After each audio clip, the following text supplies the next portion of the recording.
ஒரு கோவில்ல ஆன்மீக சொற்பொழிவு நடந்துகிட்டு இருக்குது. ஒரு பெரியவர் பேசிக்கிட்டு இருக்கார். கடவுளை பத்தியும் சொர்க்கத்தை பத்தியும் மனுஷனை பத்தியும் அவர் விவரமா பேசுறார். எல்லாரும் உட்கார்ந்து கேட்கறாங்க. அந்த கூட்டத்துல ஒரு தத்துவ ஞானியும் உட்கார்ந்து இருக்கிறார். அவரு அவருடைய நண்பர். பேசி முடிச்சதும் அந்த பெரியவர் மேடையை விட்டு இறங்கினார். நேரா அந்த தத்துவ ஞானி கிட்ட வந்தார். எப்படி இருந்தது என்னுடைய பேச்சு அப்படின்னு கேட்டார். நீங்க பேசினது ஒண்ணுக்கு ஒண்ணு முரண்பாடா தெரிஞ்சது அப்படின்னாராம் இவரு. நான் என்ன அப்படி தப்பா பேசிவிட்டேன் அப்படின்னாராம் அவரு. கடவுளை நம்புகிறவன் சொர்க்கத்துக்கு போவான்னு சொன்னீங்க, அப்புறம் நல்ல விதமா வாழறவன் சொர்க்கத்துக்கு போவான்னு சொன்னீங்க அப்படின்னாராம். இதுல என்ன முரண்பாடுன்னு கேட்டிருக்காரு அவர். இதுலதான் முரண்பாடு தெரியுது எனக்கு. அதாவது இங்க ஒருத்தன் எல்லா தப்பும் பண்ணிட்டு இருக்கிறான், அவன் கடவுளை நம்பினான்னா அவன் சொர்க்கத்துக்கு போவானா? இது என்னுடைய முதல் கேள்வி. இல்லைன்னா ஒருத்தன் எந்த தப்பும் பண்ணல, ரொம்ப ஒழுங்கா வாழ்ந்துகிட்டு இருக்கிறான், ஆனா அவன் கடவுளை நம்பல, அவன் என்ன நரகத்துக்கு தான் போவானா? கடவுள் நம்பிக்கை உள்ள ஒரு திருடன் என்ன ஆவான், எங்க போவான்? கடவுள் நம்பிக்கையே இல்லாத ஒரு நல்லவன் என்ன ஆவான், எங்க போவான்?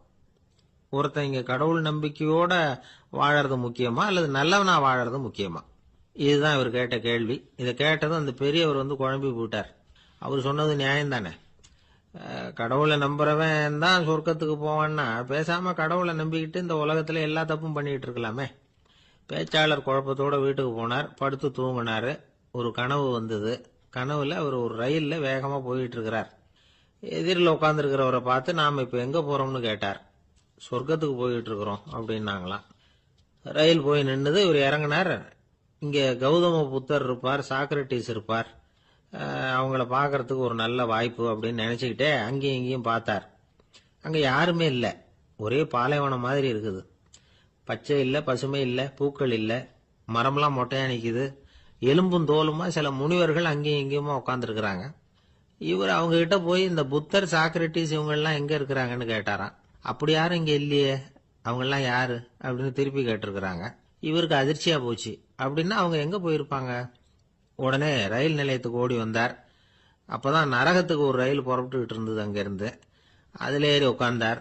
ரயில் வேகமா போச்சு. நரகம் நெருங்க நெருங்க காற்று குளிர்ச்சியா வீச ஆரம்பிச்சுதான். வெளியில பசுமையா இருந்துதான். அழகான மலர்கள், அழகான நீர்நிலைகள், நந்தவனங்கள், ரொம்ப அருமையா இருக்குது. ரொம்ப அங்க இருந்தவங்க எல்லாம் ரொம்ப மகிழ்ச்சியா உல்லாசமா வேற இருந்திருக்கிறாங்க. எங்க பார்த்தாலும் ஆடல் பாடல் உற்சாகம். இவர் ரயில விட்டு இறங்கினார். அவருக்கு சந்தேகம், இதுவா நரகம் அப்படின்னு விசாரிச்சிருக்கார். ஆமா, இதுதான் நரகம் நாங்களாம். எனக்கு ஒரு சந்தேகம் இருக்காரு. என்னன்னு கேட்டிருக்காங்க. கௌதம புத்தரும் சாக்ரட்டிஸும் லாவோஸும் இவங்க மாதிரி இன்னும் பல பேரும் கடவுள் நம்பிக்கை இல்லாதவங்க, அவங்க எல்லாம் இங்க இருக்கிறாங்களா அப்படிங்கறதுதான் என்னுடைய சந்தேகம் அப்படின்னாரா. இப்ப அவங்க சொல்லியிருக்கிறாங்க, இப்ப நீங்க பாக்குறீங்களே பசுமையும் பச்சை பயிர்களும் ஆடல் பாடல்களும் அழகிய மலர்களும், இது எல்லாமே கௌதம புத்தரும் சாக்ரட்டிஸும் அது மாதிரி மகான்களும் இங்க வர ஆரம்பிச்ச பிறகுதான் உண்டாக ஆரம்பிச்சது. இந்த பிரதேசத்தை அவங்க அப்படியே மாத்திவிட்டாங்க. இப்போலாம் இங்க இருக்கிறவங்க யாரும் சொர்க்கத்துக்கு போறதுக்கே ஆசைப்படுறது இல்ல அப்படின்னாங்களாம். இந்த அதிர்ச்சியிலேயே அந்த பெரியவர் கனவு கலைஞ்சி மூழ்கிட்டார். இதுல இருக்கிற கருத்து என்னன்னா, நல்லவர்கள் எங்க இருக்கிறாங்களோ அந்த இடத்துக்கு பேர் தான் சொர்க்கம். சொர்க்கம் நரகம்ங்கிறதெல்லாம் ஆன்மீக பண்புகள், அவ்வளவுதான். ஒரு ஊர்ல ரெண்டு இணைபிரியாத நண்பர்கள். ஒருத்தன் கேட்டான், இப்ப கடவுள் நம்ம முன்னாடி உங்க ரெண்டு பேர்ல யாராவது ஒருத்தர் மட்டும் என்னோட சொர்க்கத்துக்கு வரலாம் அப்படின்னு கூப்பிட்டா நீ என்ன சொல்லுவேன்னு கேட்டானா. இவன் ரொம்ப பெருந்தன்மையா உன்னையே அழைச்சிட்டு போக சொல்லிடுவேன் அப்படின்னு இருக்கான். அப்படின்னா உனக்கு சொர்க்கம் வேணாமான்னு கேட்டிருக்கான் அவன். நீ என்னை விட்டுட்டு போனாவே அப்புறம் இந்த பூலோகமே எனக்கு சொர்க்கம் தாண்டா அப்படின்னு நானா இவன். இந்த உலகத்துல உண்மையாவே வேதாந்தம் பேசுறவங்களும் உண்டு, உள்ளுக்குள்ள வேற மாதிரி இருந்துகிட்டு வெளியில வேதாந்தம் பேசுறவங்களும் உண்டு. ஒரு ஆள் இருந்தார். அவரு ஒரு கடை வச்சு வியாபாரம் பண்ணிக்கிட்டு இருந்தார். மகா கஞ்சன், யாருக்கும் எந்த உதவியும் செய்ய மாட்டார். எச்சில் கையென்ன ஈர கையை கூட உதற மாட்டார். அப்படிப்பட்ட மனுஷன். அந்த ஊருக்கு ஒரு முனிவர் வந்துகிட்டு இருந்தார். வருஷத்துக்கு ஒரு தடவை வருவாரு. ஒரு நாள் 2 நாள் இருப்பார், அப்புறம் போயிடுவார். அந்த முனிவர் வர்றப்போலாம் இந்த ஆள் எழுந்திருச்சு ஓடி போய் அவரை வரவேற்பான். ரொம்ப பெரிய வேதாந்தி மாதிரி அவர்கிட்ட பேசிக்கிட்டு இருப்பான். காயமே இது பொய், வெறும் காற்றடைத்த பையும்மா, சருமம் தலை காக்கும்மா, பணம் என்ன சார் பணம், இன்னைக்கு ஒருத்தன் கையில இருக்கும், நாளைக்கு ஒருத்தன் கையில இருக்கும், எல்லாம் மாயம், எனக்கு தான் இன்னமும் இந்த சம்சார பந்தத்திலிருந்து விடுபடுறதுக்கு நேரம் வரலேம்பா. அந்த முனிவரும் இந்த ஆள் இப்படி சொல்றதை கேட்ட உடனே ஏப்பா அப்படி சொல்ற? இப்ப கூட நீ சரின்னு சொல்லு, உனக்கு தீட்சை கொடுத்து இதுல இருந்து விடுபடுற ஞானத்தை போதிக்கிறேன் பார். உடனே அந்த ஆள் என்ன சொல்லுவான் தெரியுமா? ஐயோ சாமி, இப்போ அது எப்படிங்க முடியும்? பிள்ளைங்கள்லாம் சின்ன சிறுசுங்க, அதுகளுக்கெல்லாம் ஒரு கல்யாணம் காட்சின்னு செஞ்சு கடமையை முடிச்சுட்டா நீங்க சொல்றபடி செஞ்சு விடலாமா. சரி, இன்னும் முனிவர் போயிடுவார். அடுத்த வருஷம் வருவார். இவன் வழக்கம் போல வேதாந்தம் பேசுவான். சரி தீட்சை கொடுக்குறேன் வா அம்பார்.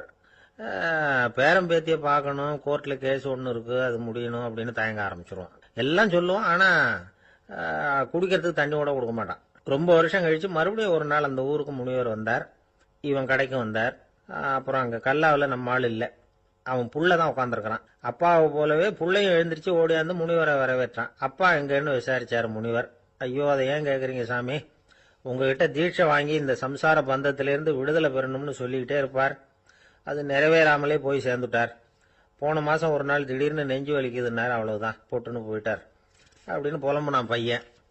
இதை கேட்டதும் முனிவர் சிரிச்சாரான். அவன் எங்கடா போவான்? உன் அப்பா எங்கேயும் போகல, இதோ வாழாட்டிக்கிட்டு உன் காலடியிலே இருந்துகிட்டு இருக்கான் பார் அப்படின்னு சொல்லி அங்க நின்றுகிட்டு இருந்த ஒரு நாயை சுட்டி காட்டினாரான். என்ன சாமி சொல்றீங்க அப்படின்னு ஆச்சரியமா கேட்டிருக்கான் பையன். உடனே முனிவர் அந்த நாயோட தலையில ஒரு தட்டு தட்டி பேசுறா அப்படின்னாராம். உடனே அந்த நாய் வேதாந்தம் பேச ஆரம்பிச்சுட்டு தான். காயமே இது போய் வெறும் காற்றடைத்த பைய அப்படின்னு தான். முனிவர் சொன்னார், அடே இப்பவும் ஒன்னும் கெட்டு போகல, நீ விரும்புனா சொல்லு, உனக்கு தீட்சை கொடுத்து என் பின்னாடியே அழைச்சிட்டு போயிடுறேன், அங்க அழைச்சிட்டு போய் உனக்கு ஞானத்தை போதிக்கிறேன், வர்றியா அப்படின்னு கேட்டிருக்காரு. உடனே அந்த நாய் சொல்லிச்சான், ஐயோ அதை ஏன் கேட்குறீங்க சாமி, நான் உண்ணாம தின்னாம ஏராளமான சொத்து சேர்த்து வச்சுட்டேன். என் பிள்ளைங்க அதோட பெருமை தெரியாம ராத்திரி நேரம்லாம் கதவை திறந்து போட்டுட்டு தூங்கிடுவாங்க. அதனால இப்படி நாயா பிறந்து ராத்திரி பகலா சுத்தி சுத்தி காவல் காத்துட்டு கிடக்கிறேன். இப்ப எப்படி சாமி வர முடியும் அப்படின்னு கேட்டுதான். அறியாமையிலேயே சுகம் கண்டு இப்படி இருக்கிற ஆளுங்களுக்கு எப்படி விடுதலை கிடைக்கும், எப்ப விடுதலை கிடைக்கும் அப்படின்னு கேட்கிறார் தசாவதானி, திருக்குறள் பேர் ராமையா. அவர் கேட்கறது நியாயம் தானே. இந்த காலத்து பையன் ஒருத்தன் அப்பா கிட்ட சொன்னான், அப்பா இன்னைக்கு நான் ₹1 மிச்சப்படுத்தி விட்டேன் அப்படின்னு. நானா, அப்படியா, என்னடா பண்ணேன்னு கேட்டிருக்காரு அப்பா. டவுன் பஸ்ல ஏறாம அது பின்னாடியே ஓடியாந்தேன், ₹1 மிச்சம் தானே அப்படின்றான். அட பாவி, ஒரு ஆட்டோ பின்னாடி ஓடியாந்துருந்தா ₹10 மிச்சமாயிருக்குமே, வேஸ்ட் பண்ணிட்டியே அப்படின்னாராம் அந்த அப்பா. பிரிட்டிஷ் ஆட்சி நடந்துகிட்டு இருந்த காலம் 1920களின் கடைசி. அப்போ நடந்த ஒரு உண்மை நிகழ்ச்சி இது. ஒரு கல்யாண மாப்பிள்ளை ரயில்ல இறங்க போறார். அவரை வரவேற்க ஒரு ராஜ குடும்பமே காத்துக்கிட்டு இருக்குது. மங்களூர்ல இருந்து இறங்குற அந்த மாப்பிள்ளை யார் தெரியுமா? ஒரு நாய். உண்மைதான், அந்த நாய்க்கு தான் கல்யாணம். சுதேசி சமஸ்தானத்து மன்னர்கள்ல ஒருத்தர் ஜூனாகட் மகாராஜா. அவரோட வளர்ப்பு நாய் ரோஷனாரா. அதுக்கு கல்யாணம் பண்ணி வைக்கணும்னு ஆசைப்பட்டார். மாப்பிள்ளை தேடினார். மங்களூர் மகாராஜாவோட வளர்ப்பு நாய் ஒன்னு இருந்தது, பேரு பாபி. இது ரெண்டுக்கும் கல்யாணம் நடத்த முடிவு பண்ணார். திருமணத்துக்கு வேண்டிய எல்லா ஏற்பாடுகளையும் பண்ணுங்க அப்படின்னு உத்தரவு போட்டார். ஆயிரக்கணக்கான அழைப்புதழ்கள், பல சமஸ்தான மன்னர்கள், ஜமீன்தார்கள், பிரிட்டிஷ் அதிகாரிகள், பெரிய பணக்காரங்க, இப்படி நிறைய பேருக்கு அழைப்புதழ்கள் அனுப்பி வச்சாங்க. பத்திரிகையை பார்த்தவங்க எல்லாம் திகைச்சு போயிட்டாங்களாம். இருந்தாலும் என்ன பண்றது, ராஜாவே அழைக்கிறார், போகாம இருக்க முடியுமா? அந்த சமயத்துல நாட்டின் கவர்னர் ஜெனரலா இருந்தவர் இர்வின் பிரபு, அவருக்கும் ஒரு பத்திரிகை போயிருக்குது. வாங்கி பார்த்ததும் அவருக்கு பயங்கர எரிச்சல். உடனே குப்பை தொட்டியில போட்டுட்டாராம். மாட்சிமை தங்கிய பிரிட்டன் சக்கரவர்த்தியின் பிரதிநிதியான தன்னை கேவலம் ஒரு நாயின் திருமணத்துக்காக அழைக்கிறதா அப்படின்னு அவருக்கு ஆத்திரம். இருந்தாலும் கல்யாணம் பிரமாதமா நடந்துதான். கல்யாணத்தன்னைக்கு பொண்ணுக்கு ஸ்பெஷல் குளியல், தண்ணீருக்கு பதிலாக வாசனை திரவியங்கள், பன்னீர், குளிச்சதுக்கு அப்புறம் அலங்காரம், வைர மாலை, முத்து மாலை, ஏகப்பட்ட அலங்காரம். மாப்பிள்ளைய அழைக்கிறதுக்கு ரயில்வே ஸ்டேஷன்ல ராஜ குடும்பமே காத்துக்கிட்டு இருக்குது. அவங்களோட வளர்ப்பு நாய்கள் 250. அத்தனை நாய்களுக்கும் பட்டு துணி போத்தி இருக்குது, முத்து வடங்கள் அணிவிச்சிருக்கிறாங்க. எல்லாம் ராஜ நாய்கள். அதுகளையும் வீதியில நடக்க விடலையாம். அதுகளை சுமந்துகிட்டு போக அலங்கரிக்கப்பட்ட யானைகள் காத்துக்கிட்டு இருக்குதான். மாப்பிள்ளைக்கு வரவேற்பு எப்படி தெரியுமா? அது நடந்து வர்ற பாதை பூரா ரத்தன கம்பளம் விரிச்சிருக்குது. 2 பக்கமும் ராஜாங்க அதிகாரிகள் கைகட்டி நிக்கிறாங்க. அரசு படை வீரர்கள் அணிவகுப்பு மரியாதை செலுத்துறாங்க. அந்த நாய் ராஜ மரியாதையோட நடந்து வருது, நகையெல்லாம் போட்டுக்கிட்டு வருது. திருமண மண்டபத்துக்கு சேருது. அங்க கல்யாணம் அமோகமா நடக்குது. இந்த திருமணத்தை முன்னிட்டு அந்த ஜூனாகட் சமஸ்தானத்துக்கு 3 நாள் விடுமுறை வேற. கல்யாணத்துக்கு வந்திருந்தவங்களுக்கெல்லாம் ஏக தடபுடலா விருந்து, நாட்டியம் எல்லாம் பிரமாதமா நடந்துதான். இந்த கல்யாணத்துல கலந்துக்க வந்திருந்த மற்ற சமஸ்தானத்து மன்னர்கள், திவான்கள், அரச குடும்பத்தினர், இப்படி அவங்க 700 பேராம். அவங்க வந்து போறதுக்காக விசேஷ ரயில்கள்லாம் வேற விட்டுருக்காங்க. கல்யாணம் முடிஞ்சதும் அந்த நாய் தம்பதிகளோட பெரிய பெரிய மன்னர்கள்லாம் ஒன்னா உட்காந்து சாப்பிட்டாங்களாம். ஏர் கண்டிஷன் அறையில அந்த தம்பதிகள் கொஞ்ச காலம் வாழ்ந்திருக்கிறாங்க. கொஞ்ச நாள்ல மாப்பிள்ளைக்கு மரியாதை குறைய ஆரம்பிச்சுட்டுது. வெளியில துரத்தி விட்டாங்களாம். அந்த பெண் நாய் மட்டும் ராஜ போகங்களை அனுபவிச்சு வந்துதான். இந்த கல்யாணத்தை பார்த்துட்டு தொடர்ந்து மற்ற சமஸ்தானத்து மன்னர்களும் நாய் திருமணங்கள் நடத்த ஆரம்பிச்சுட்டாங்களாம். இது உண்மையில நடந்திருக்குது. இப்படி அது இருக்கட்டும். இப்ப நம்ம கதைக்கு வருவோம். ஒரு ராஜாவுக்கு ரொம்ப நாள் கழிச்சு ஒரு குழந்தை பிறந்துதான். அரண்மனை ஜோசியரை கூப்பிட்டுருக்கார் ராஜா. ஜோசியரே, என் மகன் வருங்காலத்துல சிறந்த வாழ் வீரனா வரணும்னு ஆசைப்படுறேன். வருவானாங்கிறத கொஞ்சம் பார்த்து சொல்லுங்களேன் அப்படின்னாராம். ஜோசியர் சொன்னார், மன்னா, உங்க புள்ள வாழ் வீரனா வர்றது கஷ்டம். ஆனா அவரும் உங்களை மாதிரியே நாய்க்குட்டிகள் பேர்ல பிரியமா இருப்பார். அதுகளுக்கு கல்யாணமும் பண்ணி வைப்பார் அப்படின்னாராம். அது எப்படி கண்டுபிடிச்சிங்க அப்படின்னு கேட்டிருக்கார் ராஜா. அரசே, உங்க பிள்ளைக்கு வாழ் மேல உள்ள பிரியத்தை காட்டிலும் நாய் மேல உள்ள பிரியம் அதிகம்ங்கிறதுக்கான அறிகுறி இப்பவே தெரியுது. நல்லா கவனிச்சு பாருங்க. அவரு வாழ் வாழ்னு கத்துறாரு அப்படின்னாரு. கவனிச்சு பார்த்துட்டு அப்படி எனக்கு காதுல விழலையே அப்படின்னாராம் மன்னர். அதனாலதான் சொன்னேன், அவர் கத்துறது வாழ் வாழ்னு கத்தல, வள்ளு வள்ளுன்னு கத்திக்கிட்டு இருக்கார். அதனாலதான் அப்படி சொன்னேன் அப்படின்னாராம் அரண்மனை ஜோசியர். கொஞ்சம் தூரத்துல நாம நிக்கிறோம். எட்டத்துல இருந்துகிட்டு அவரை கவனிக்கிறோம். அவர் போன்ல பேசுறத. அவர் பேசுகிற வார்த்தைகள் என்ன அப்படிங்கறது நம்ம காதுல விழல. ஆனாலும் அவர் பேசிக்கிட்டு இருக்கிறது நல்ல செய்தியா கெட்ட செய்தியா அப்படிங்கறத நம்மால யூகிக்க முடியும். மகிழ்ச்சியான செய்தியை பேசும்போது முகம் மலருது, புன்னகை பூக்குது.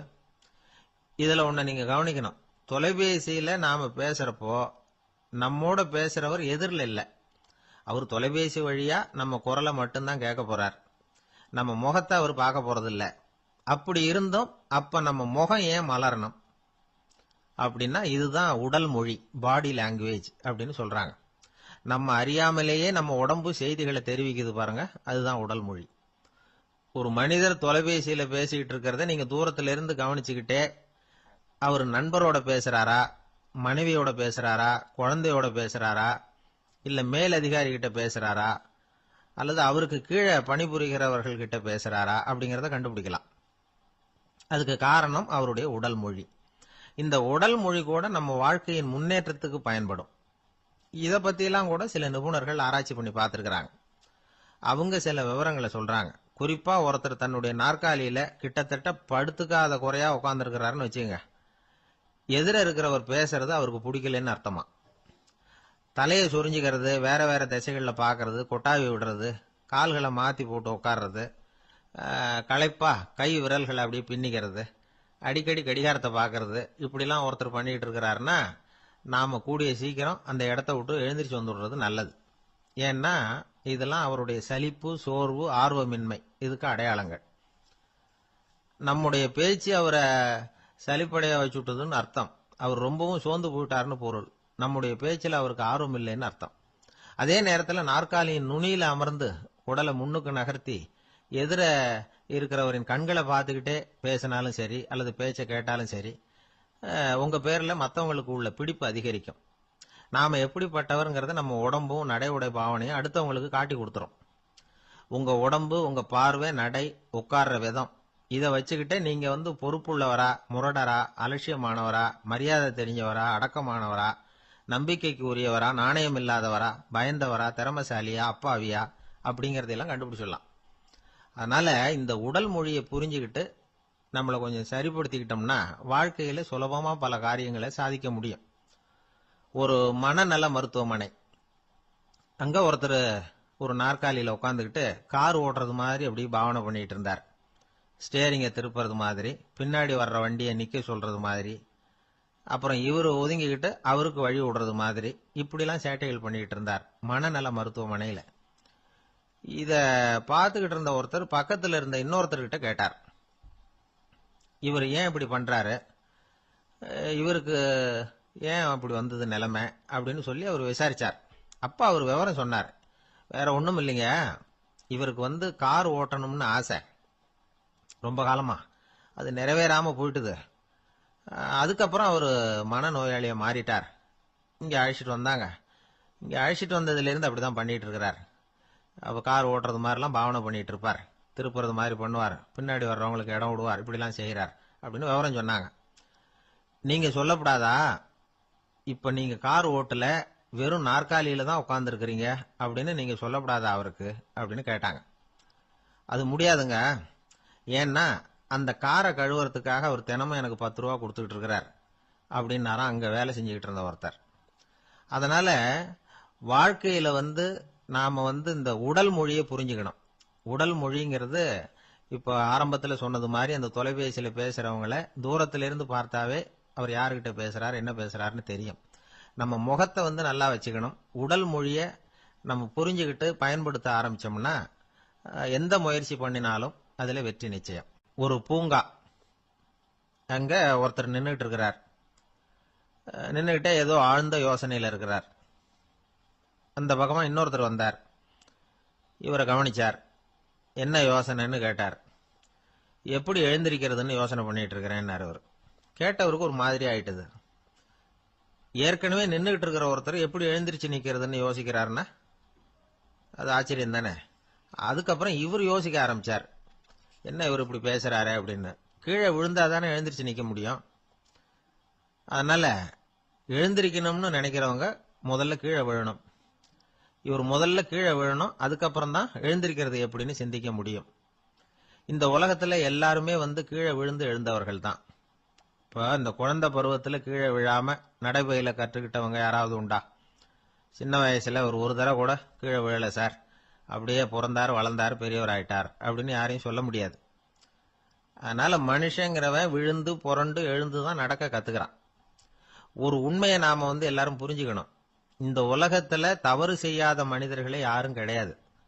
அப்படி இருக்கிறப்போ எப்போதாவது நாம தவறு பண்ணிவிட்டோம்னா அதுக்காக மனசு உடைஞ்சு போயிடக்கூடாது, வாழ்க்கையில வெறுப்பு வந்துடக்கூடாது. ஒரு தவறு நடந்துட்டுதா அதுக்காக மனசு உடைஞ்சு போடாதீங்க, அதை ஒரு பாடமா எடுத்துக்கங்க. அதே தவறு மறுபடியும் நடக்காம வேணும்னா பாத்துக்கலாம், அது போதும். தடைக்கல்ல படிக்கல்லாம் மாத்திக்கணும், இதுதான் இதுல முக்கியம். ஒரு அலுவலகம், அங்க ஒரு அதிகாரி, அவர் உயர்ந்த பதவியில் இருந்தார், சிறந்த நிர்வாகின்னு பேர் வாங்கினவர்.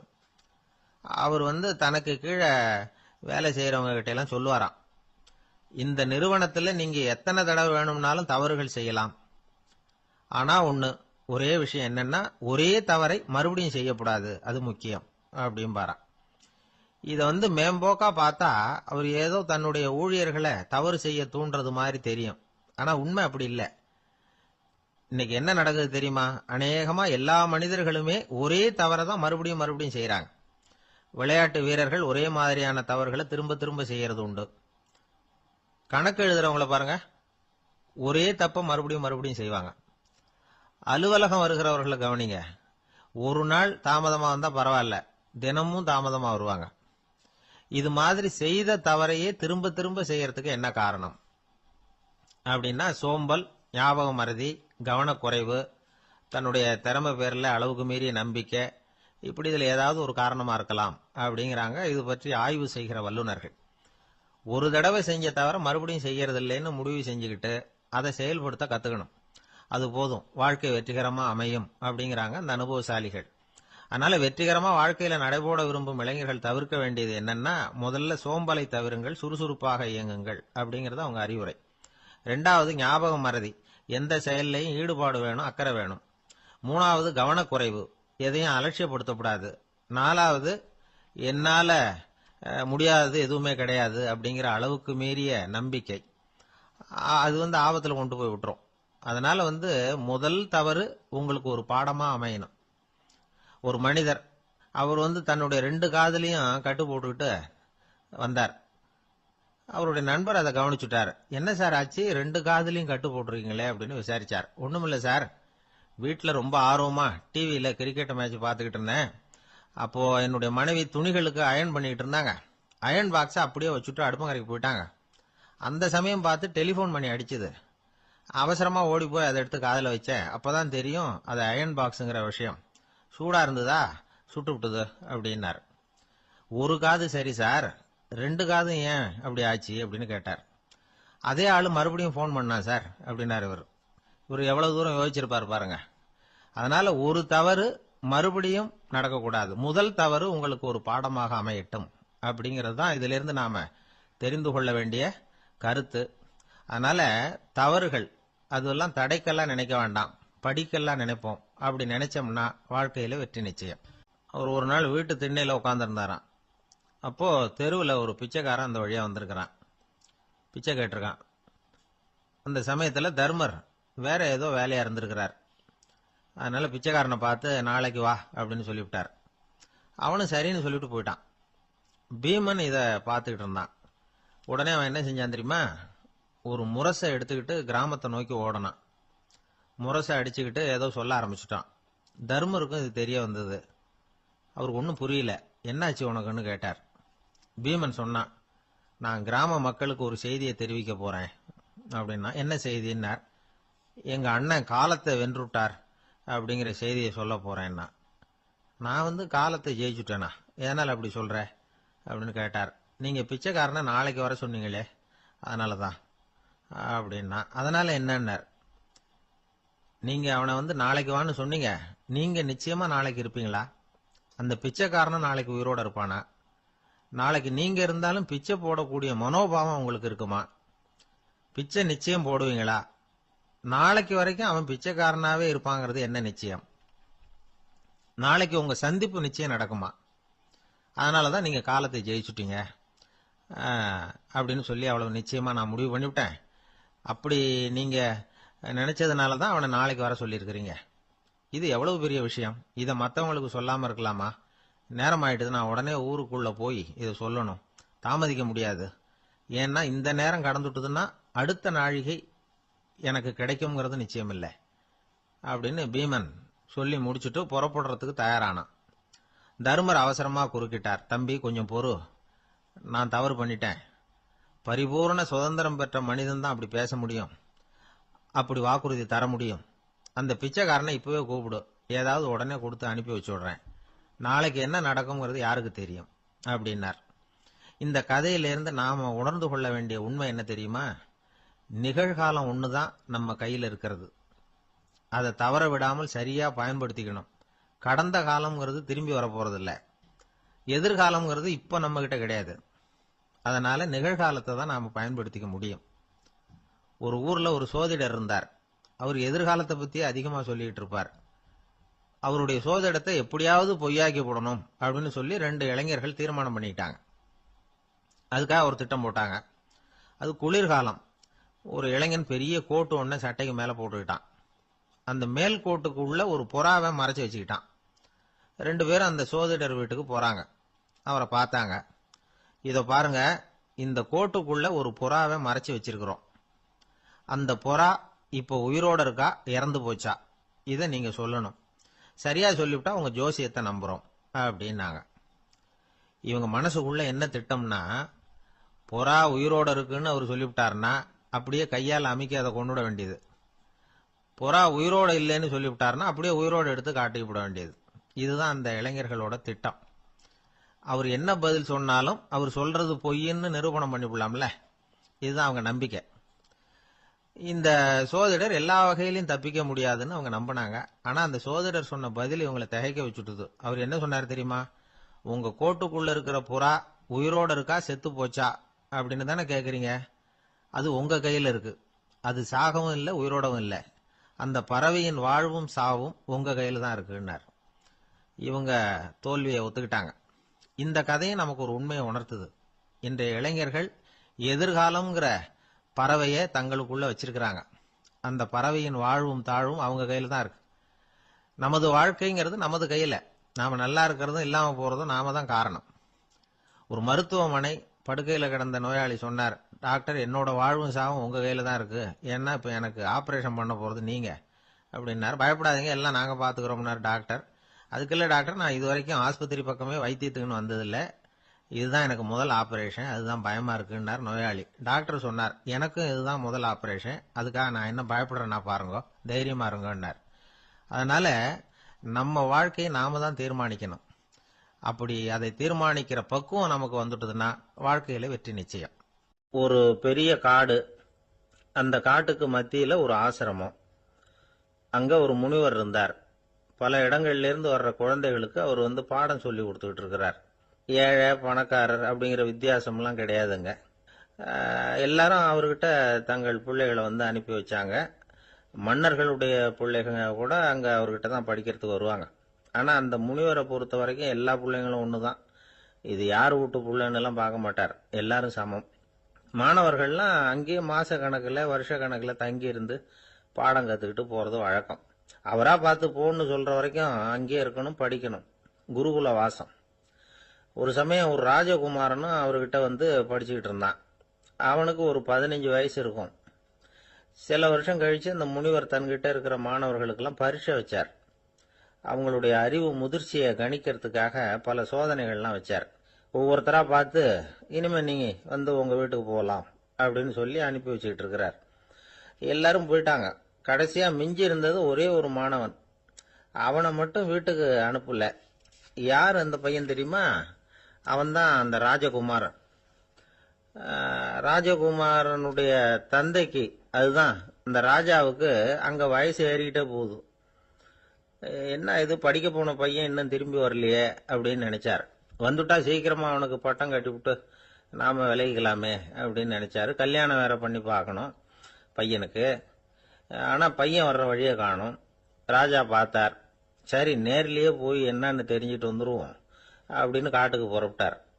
அங்க போய் முனிவரை பார்த்தார். முனிவர் இவரை அன்பா வரவேற்று உட்கார வச்சார். அதுக்கப்புறம் ராஜா மெதுவா, எல்லாரையும் வீட்டுக்கு அனுப்பி வச்சுட்டீங்களாமே, ஏன் பிள்ளைய மட்டும் அப்படின்னு சொல்லி மெதுவா இழுத்தார். முனிவர் இதுக்கு உடனே பதில் சொல்லல. ராஜாவை கூப்பிட்டுட்டு போய் விருந்தினர் குடிசையில தங்க வச்சார். அதுக்கப்புறம் சொன்னார், உங்க மகன் எல்லா பாடங்கள்லயும் முதல் இடம் வாங்கியிருக்கான். இப்படி முதலாவதா வர்ற மாணவனுக்கு நாங்க இன்னொரு தேர்வு வைக்கிறது வழக்கம். அதுலயும் அவன் முதலாவதா வந்துட்டான்னா அவன் ஒரு பெரிய வித்வான் அப்படிங்கிற கௌரவத்தை அடைஞ்சிருவான் அப்படின்னார். அதாவது முனிவர் அப்படி சொல்றார். அப்படி சொல்லிவிட்டு போயிட்டார் அவரு. ராஜா அங்கேயே தங்கிட்டார். ராத்திரி படுத்து தூங்கினார். காலையில எழுந்திருச்சு அந்த குடிசைக்கு வெளியில வந்தார் பல்லு விளக்கறதுக்காக. அந்த சமயத்துல தூரத்துல ஒருத்தன் ஒரு கையில கோடாலியை வச்சுக்கிட்டு தலையில ஒரு பெரிய விறகு கட்டை சுமந்துக்கிட்டு வந்துகிட்டு இருக்கிறது மாதிரி தெரிஞ்சது. யாராவது விறகு வெட்டியா இருக்கும் அப்படின்னு நினைச்சார் ராஜா. கிட்ட வந்ததும் உத்து பாக்குறாரு. பார்த்தா அது தன்னோட புள்ள. திகைச்சு போயிட்டார். என்ன இது, ஒரு ராஜகுமாரனை கூட இது மாதிரி வேலையெல்லாம் செய்ய சொல்றாங்களே அப்படின்னு நினைச்சார். ராஜகுமாரன் விறகு கட்டை கொண்டுகிட்டு போய் கொல்லை பக்கம் வச்சான். அந்த சமயம் முனிவர் அங்க வந்தார். என்ன மகனே, விறகு வெட்டிட்டு வந்துட்டியா? சரி, இப்போ ஒரு துடைப்பத்தை எடுத்துக்கோ, விருந்தினர் குடிசையின் வாசல் பக்கத்தை கூட்டி பெருக்கி சுத்தம் பண்ணு போ அப்படின்னார். அப்படியே செய்யறேன் குருவே அப்படின்னு சொல்லிவிட்டு போனான். சுத்தம் பண்ண ஆரம்பிச்சுட்டான். ராஜா பார்த்தார் இத. உடனே ஓடியாந்தார். மகனே, என்ன காரியம் பண்ற? துடப்பத்தை கீழே போடுனார். இப்ப அந்த ராஜகுமாரன் சொல்றான், தந்தையே, இது என்னுடைய குருதேவரோட உத்தரவு. இங்க நான் ஒரு மாணவன். இங்க அரசனும் ஒண்ணுதான், ஆண்டியும் ஒண்ணுதான். குருதேவர் சொல்றத மறுக்காம செய்யறது தான் எங்க கடமை அப்படின்னா. இந்த சமயம் முனிவர் அங்க வந்தார். இவனை முதுகுல தட்டி கொடுத்தார். அப்புறம் ராஜா கிட்ட சொன்னார், அரசே, உங்க புள்ள எங்க கடைசி தேர்வுலையும் வெற்றி பெற்றுட்டான். பணிவுதான் மாணவர்களின் மிக உயர்ந்த குணம். குருநாதர் சொல்றது மனசுக்கு பிடிக்கலன்னா கூட மறுக்காம செய்யணும். அப்படி செய்யறதுனால எதை செய்யலாம் எதை செய்யக்கூடாது அப்படிங்கிற விவேகம் அவங்களுக்கு வந்துடும். செய்யக்கூடாதத கூட பெரியவங்க சொல்லிவிட்டா செஞ்சுதான் ஆகணும் அப்படிங்கிற பணிவு அவங்களுக்கு வந்துடும். இந்த குணம் வந்துட்டுதுன்னா அவங்க எத்தனை கடினமான வேலையா இருந்தா கூட ரொம்ப சுலபமா செஞ்சு முடிச்சிருவாங்க. தூக்கத்திலேயும் அப்புறம் துக்கத்திலேயும் தோண்டு போட மாட்டாங்க. இந்த பணிவும் விவேகமும் அவங்க கிட்ட மன உறுதியை ஏற்படுத்தும். அந்த உறுதி உங்க பையனுக்கு வந்தாச்சு. இனிமே அவனை நீங்க அழைச்சிட்டு போகலாம். அவன் நிச்சயமா பேரும் புகழும் பெறுவான் அப்படின்னாரு. ராஜா அவரை பார்த்து, குருதேவா, புரிஞ்சுக்கிட்டேன், என்ன மன்னிக்கணும் அப்படின்னாரு.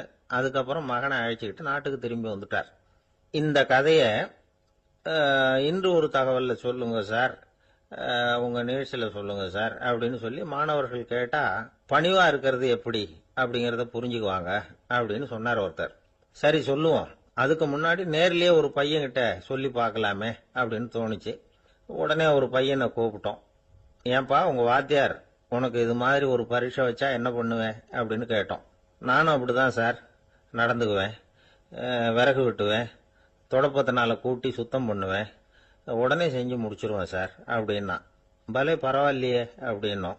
ஆமா சார், அப்படி செஞ்சாதானே வீட்டுக்கு அனுப்புவார், இல்லைன்னா இன்னொரு வருஷம் இங்கேயே இருந்து படின்னு சொல்லி விடுவாரு, அதனால அப்படி செய்வேன் அப்படிங்கிறான் அந்த பையன். குருகுல வாசம் செஞ்சு படிக்கணும். ஆசிரியருங்கிறவர் ஆசிரமத்தில் இருப்பார். அங்க போய் அவருக்கு தொண்டுகள் செய்யணும். துணிகள்லாம் துவைச்சி போடணும். தூங்கும்போது காலை பிடிச்சி விடணும். புழுக்கமா இருந்தா விசிறி மட்டை எடுத்து விசிறணும். அப்படியே அப்பப்போ அவர் சொல்லிக் கொடுக்குற பாடத்தையும் கத்துக்கணும். அவர் சொல்லிக் கொடுக்குற பாடங்களை ஓலைச்சுவடிகளில் எழுதிக்கணும். இதுதான் குருகுல வாசம்ங்கிறது. இப்ப மாதிரிலாம் கிடையாது. ஆக குருகுல வாசம்ங்கிறது மனசையும் பண்படுத்தும், அறிவையும் பண்படுத்தும். அப்படி ஒரு பயிற்சி அது. அந்த காலத்துல பஞ்சபாண்டவர்கள் ஒரு குருகுலத்துல படிக்க போனாங்களாம். ஏற்கனவே அங்க ஒரு 15 பேர் இருந்திருக்கிறாங்க. இவங்களையும் சேர்த்து மொத்தம் 20 பேர். எல்லாரும் ரொம்ப ஆர்வத்தோடு அங்க தங்கி படிச்சுக்கிட்டு இருக்கிறாங்க. 2 வருஷம் ஓடி போச்சு. எல்லாரும் ஊருக்கு திரும்ப வேண்டிய நேரம். ஆசிரியர் ஒவ்வொருத்தரா கூப்பிட்டார். இது வரைக்கும் என்ன கத்துக்கிட்ட அப்படின்னு கேட்டார். அவங்க தாங்கள் எழுதி வச்சிருந்ததை சொன்னாங்க, கத்துக்கிட்டதை சொன்னாங்க. அங்க படிக்க வந்தவங்க எல்லாருமே புத்திசாலிகள். அது மட்டும் இல்ல, பல பேர் அரச குடும்பத்தை சேர்ந்தவங்க, இளவரசர்களாக வேற இருக்கிறவங்க. அதனால அவங்க கிட்ட அபாரமான கல்வி அறிவை எதிர்பார்த்தார். ஒருத்தன் வந்தான், தான் எழுதி வச்சிருந்த சரித்திர பாடம் பூராவையும் படிச்சு காட்டினான். இன்னொருத்தன் வந்தான், தான் எழுதி வச்சிருந்த பூகோள பாடம் பூராவையும் படிச்சு காட்டினான். இப்படி ஒவ்வொருத்தரா வந்து அவங்க படிச்சது என்னங்கிறத படிச்சு காட்டிவிட்டு போனாங்க. கடைசியா தர்மர் வந்தார். பேசாம நிக்கிறார். தன் கையில் இருந்த ஓலைச்சுவடி கேட்டா அவர் பிரிக்கவே இல்லை. ஆசிரியர் இவர்கிட்ட தான் அதிகமா எதிர்பார்த்தார். ஆனா இவரும் பேசாம நின்றுட்டு இருக்கிறார். நீ என்ன கத்துக்கிட்ட சொல்லு, ஓலைச்சுவடியை பிரிச்சு படினார் அந்த முனிவர். தர்மர் அசையவே இல்லை. மெதுவா சொன்னார், ஐயா நான் கத்துக்கிட்டது ஒன்னே ஒண்ணுதான், அதுதான் வாழ்க்கையில எனக்கு ரொம்ப முக்கியமான பாடமா அமையும் அப்படின்னார். என்னது, என்கிட்ட 2 வருஷ காலமா படிச்சு விட்டு கடைசியில கத்துக்கிட்டது ஒன்னே ஒண்ணுதானா அப்படின்னார் முனிவர். அவருக்கு ஒன்னும் புரியல. மற்ற மாணவர்களை விட இவர் பண்புகள்ல உயர்ந்தவர், அறிவுல சிறந்தவர், வயசுல முதிர்ந்தவர். இவரே இப்படி சொன்னா மத்தவங்க நிலைமை என்னத்துக்கு ஆறுது, அவங்க ரொம்பவும் கெட்டு போயிடுவாங்களே அப்படின்னு அவர் யோசனை பண்ணார். தர்மா, நல்லா யோசனை பண்ணி பதில் சொல்லு. 2 வருஷமா நீ வந்து கத்துக்கிட்டது என்ன அப்படின்னு தானே நான் கேட்கறேன், அதை கொஞ்சம் யோசனை பண்ணி சொல்லுன்னார் முனிவர் கொஞ்சம் கோபமா. தர்மர் முகத்துல எந்த மாறுதலுமே இல்லை. இல்லையா, 2 வருஷமா நான் கத்துக்கிட்ட முக்கியமான பாடம் ஒன்னே ஒண்ணுதான்னார். இப்போ அந்த முனிவருக்கு கோபம் அதிகமா வந்துடுது. ஏன்பா உனக்கு வெக்கமா இல்லையா, உன்னை விட வயசுல குறைஞ்சவங்க எவ்வளவு பாடம் கத்துக்கிட்டு இருக்கிறாங்க, எவ்வளவு விரிவா அவங்க படிச்சு காட்டினாங்க, நீயும் கூட நிறைய குறிச்சு வச்சிருக்கிற போல இருக்கு, அதை ஏன் பிரிச்சு படிக்க கூடாது அப்படின்னார். ஐயா நான் சொல்றது உங்களுக்கு ஏமாற்றமா இருந்தா என்ன மன்னிக்கணும். நான் ரொம்ப முக்கியமா கத்துக்கிட்டு இருக்கிறது ஒன்னே ஒண்ணுதான், மற்ற எதையும் சொல்றதுக்கு விரும்பலன்னார். மாணவர்கள்லாம் சிரிச்சுட்டாங்க. முனிவருக்கு கோபம் அளவுக்கு மீறி வந்துட்டு ஓங்கி அரைஞ்சு விட்டார் தர்மரை அவர் கண்ணத்துல. தர்மர் கண்ணை செவந்து போட்டுது, கண்கள் கலங்கி போச்சு. ஆனாலும் அவர் அமைதியை இழக்கல, தலை குனிஞ்சு நிக்கிறார். இவருடைய புடிவாதம் முனிவருக்கு இன்னும் ஆத்திரத்தை உண்டாக்கி விட்டது. இன்னொரு கண்ணத்திலே அரைஞ்சார். எல்லாரும் பயந்து போய் அமைதியா நின்றுட்டு இருக்கிறாங்க. முனிவர் கத்துறார், அப்படி நீ கத்துக்கிட்ட அந்த முக்கியமான பாடம் தான் என்ன, அதையாவது சொல்லு அப்படின்னார். ஐயா அதை மட்டும் ஒரு ஓலைச்சுவடியில தனியா குறிச்சு வச்சிருக்கிறேன், இந்தாங்க இதை நீங்களே படிச்சு பாருங்கன்னார். தர்மர் ஓலைச்சுவடியை நீட்டினார். முனிவர் அதை வாங்கி பிரிச்சார், சத்தம் போட்டு படிச்சார். என்ன எழுதியிருக்காருன்னா, எப்படிப்பட்ட சோதனை ஏற்பட்டாலும் நிதானம் இழந்து கோபத்துக்கு ஆளாக கூடாது அப்படின்னு. இதான் அந்த ஓலைச்சுவடியில அவர் எழுதி வச்சிருந்தது. அந்த ஒரு கணத்திலேயே முனிவரும் எல்லா மாணவர்களும் தர்மரை புரிஞ்சுக்கிட்டாங்களாம். அவர் கத்துக்கிட்டது ஏட்டு சுரக்கா இல்ல, வாழ்க்கையில பயன்படக்கூடிய முக்கியமான அனுபவ பாடம். முனிவர் கண்கள்ல கண்ணீர். தர்மர் அன்போட கட்டி தழுவிக்கிட்டார். அப்புறம் சொன்னார், தர்மா என்ன மன்னிச்சிரு, நீ மாணவன் இல்ல ஆசிரியன், நான் இதுவரைக்கும் தெரிஞ்சுக்காத அனுபவ பாடத்தை நீ இப்ப எனக்கு கத்து கொடுத்துட்ட அப்படின்னு சொன்னாராம். அதனால நிதானம் தவறக்கூடாதுங்கிறது ரொம்ப முக்கியமான ஒரு செய்தி. ஒரு ஆசிரியர் மாணவனை ஒரு கண்ணத்துல ஓங்கி அரைஞ்சுட்டார். இவன் நிதானம் தவறல, அமைதியா நின்றுகிட்டு இருந்தான். அவர் ஒரு தடவை அரைஞ்சதும் எப்படி உன்னால நிதானம் தவறாம இருக்க முடிஞ்சுது அப்படின்னு கேட்டாங்க நண்பர்கள். அவன் சொன்னான், நான் நிதானம் தவறி இருந்தா எங்க வாத்தியார் இன்னொரு கண்ணத்திலையும் அரைஞ்சிருப்பார். அது அதை விட பலமா இருக்கும். அதனாலதான் நான் அப்படி இருந்தேன் அப்படின்னு நானா. ஆக நாம தெரிந்து கொள்ள வேண்டியது வாழ்க்கையில நிதானம் தவறாமல் இருக்க வேண்டும். அதுதான் வெற்றியின் ரகசியம். வாழ்க்கையில ரொம்பவும் அடிபட்டு அல்லல் போட்டுக்கிட்டு இருக்கிற ஒருத்தர் வந்தார். மனசு ரொம்பவும் நொந்து போய் பேசினார். இந்த உலகத்துல மனுஷனா பிறந்ததை விட மாடா பிறந்திருக்கலாம் சார் அப்படின்னார். திடீர்னு வந்து என்கிட்ட இப்படி சொன்னா அதுக்கு நான் என்னங்க பண்ண முடியும் அப்படின்னேன். உங்ககிட்ட வரணும்னு தோணுச்சு, அதனால வந்தேன் அப்படின்னார். சரிங்க, இப்படி ஒரு யோசனை வந்ததுக்கு என்ன காரணம் அப்படின்னு சொல்லி அவர்கிட்ட கேட்டேன். அதுக்கு அவர் சொன்னார், என் பையனுக்கு வேலை தேடுறேன் கிடைக்கல, பொண்ணுக்கு மாப்பிள்ளை தேடுறேன் கிடைக்கல, வீடு கட்டுறதுக்கு கடன் கேட்கறேன் கிடைக்கல. மாடா பிறந்திருந்தா இது மாதிரி கவலையெல்லாம் கிடையாதுல்ல, பேசாம வைக்கோலை தின்னுகிட்ட அசை போட்டுக்கிட்டே கடந்து விடலாமே அப்படின்னாரு அலட்சியமா. அதுக்கப்புறம் தான் அவர் சொன்ன கருத்தை நானும் கொஞ்சம் அசை போட ஆரம்பிச்சேன் மனசுக்குள்ள. இப்போ இயற்கையை பொறுத்த வரைக்கும் அது நாம எல்லாரும் மகிழ்ச்சியா வாழணும் அப்படின்னு தான் விரும்புது. விலங்குகள், பறவைகள், தாவரங்கள், அப்புறம் மற்ற உயிரினங்கள் எல்லாமும் நல்லபடியா இருக்கணும் அப்படிங்கிறது தான் இயற்கையோட விருப்பம். அதுல ஒன்றும் சந்தேகம் இல்லை. இயற்கையோட அமைப்பை கொஞ்சம் கவனிச்சு பார்த்தா அதை நாம நல்லா புரிஞ்சுக்கலாம். இருந்தாலும் இந்த ஆள் சொன்னதை கேட்ட பிறகுதான் ஒரு முக்கியமான வேறுபாடு புரிஞ்சுது. அதாவது இந்த உலகத்துல உள்ள முக்கியமான பிரச்சனைகள் 6. அந்த 6 பிரச்சனைகளும் ஆடு மாடுகளுக்கு கிடையாது, மரம் செடி கொடிகளுக்கு கிடையாது. ஆனா மனுஷன் அந்த 6 பிரச்சனைகளையும் சந்திக்க வேண்டியிருக்கு. சரி, அந்த 6 பிரச்சனைகள் என்னென்ன தெரியுமா? முதல்ல இந்த ஆடு மாடுலாம் நமக்குன்னு சொந்தமா ஒரு வீடு இல்லையே அப்படின்னு கவலைப்பட்டுக்கிட்டு இருக்கிறது இல்ல. ஆனா மனிதனுக்கு வீடு தேவைப்படுது. இது ஒரு வித்தியாசம். இப்ப 2வது பிரச்சனை என்னன்னா ஆடை பிரச்சனை. ஒரு கோழியோ சேவலோ நாம போட்டுக்கிறதுக்கு ஒரு சட்டை இல்லையே அப்படின்னு கவலைப்படுறது இல்ல. ஆனா மனுஷனுக்கு அந்த கவலை உண்டு. சரி, இப்ப 3வது என்னன்னு பார்த்தா கல்வி பிரச்சனை. ஒரு பசுமாடு கவலையோட நின்றுகிட்டு இருக்கு அப்படின்னு வச்சுக்குவோம். நீங்க அதுகிட்ட போய், ஏன் பசுமாட கவலையோட நின்றுகிட்டு இருக்கிற அப்படின்னு கேக்குறீங்க. என் கண்ணுக்குட்டிக்கு எல்கேஜியில் இடம் கிடைக்கல, டொனேஷன் கொடுக்கறதுக்கு கையில பணமும் கிடையாது, சிபாரிசுக்கு யாரை பிடிக்கிறதுன்னு தெரியல, இப்படியா சொல்லிட்டு இருக்கோம். அதுக்கு அந்த கவலையெல்லாம் கிடையாது. ஆனா மனிதனுக்கு அந்த கவலை உண்டு. 4வது என்னன்னு பாத்தீங்கன்னா வேலை வாய்ப்பு பிரச்சனை. வேலை கிடைக்கலையே அப்படின்னு வேப்ப மரம் கவலைப்படுறது இல்ல, ஆனா மனுஷன் கவலைப்படுறான். 5வது என்னன்னு பார்த்தா கல்யாண பிரச்சனை. எரும மாடு பசுமாடு எல்லாம் பொண்ணுக்கு மாப்பிள்ளை தேடிட்டாலே இது பேப்பர்ல மணமகன் தேவை அப்படின்னு விளம்பரமா கொடுக்குது, அதெல்லாம் கிடையாது. 6வது என்னன்னு பாத்தீங்கன்னா பணம் சம்பந்தமான பிரச்சனை. ஆடு மாடுலாம் பணத்தை சேமிக்கணும்னோ ஏதாவது நிதி நிறுவனத்துல முதலீடு பண்ணணும்னோ நினைச்சுக்கிட்டு இருக்கிறது இல்ல. பணத்தை எப்படி காப்பாத்துறது அப்படிங்கிற கவலையும் அதுகளுக்கு கிடையாது. குதிரை வந்து குளம்போட பிறக்குது, அதனால அது காடு மேடெல்லாம் கவலை இல்லாம தெரியலாம்.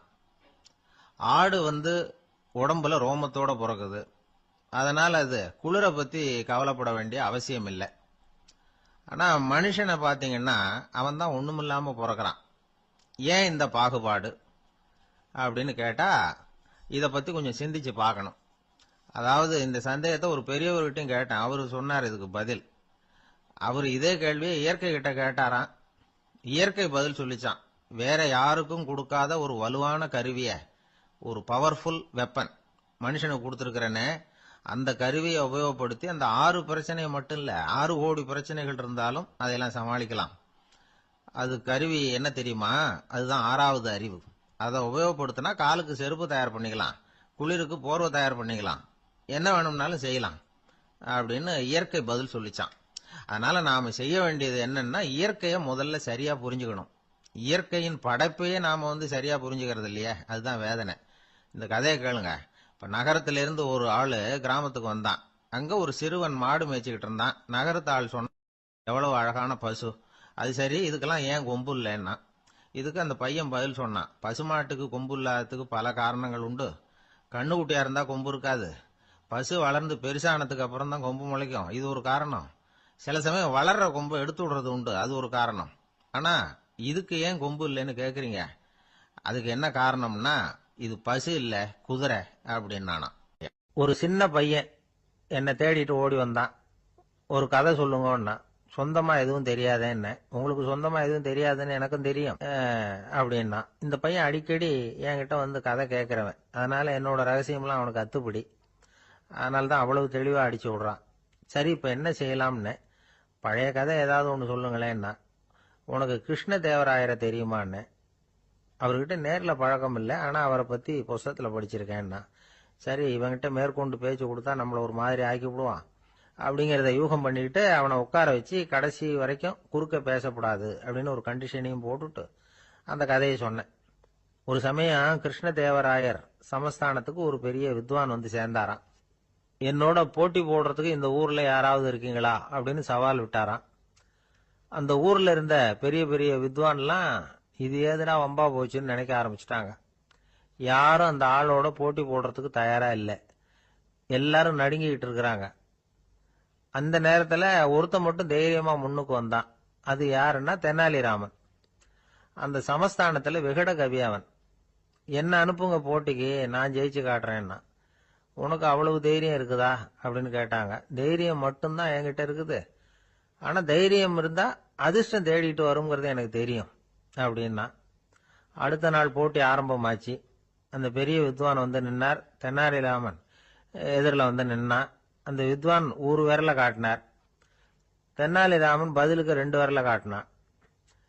வித்வான் 3 விரல காட்டினார். இவன் உடனே 4 விரல காட்டினான். உடனே 5 விரல காட்டினார் அவரு. தெனாலிராமன் உடனே தன்னுடைய கை முஷ்டியை காட்டினான், கையை மூடி காட்டினான்.